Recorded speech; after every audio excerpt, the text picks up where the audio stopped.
Kumusta? Muntik mo ng sukuan, no? Pero, tignan mo, heto ka pa rin. Nagpapatuloy, sumusubok at ibinubuhos ang lahat ng kaya mo. Alam mo, bilib ako sa'yo. Kasi kahit sa mga panahong ubos na ubos ka na, kinukumbinsi mo pa rin ang sarili mo na tapusin ang nasimulan mo. Malay mo, bukas makalawa, ibigay na rin ng Diyos ang pagpapalang inaasam-asam mo.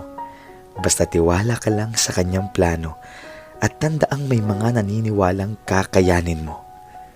Konti pa, konti na lang.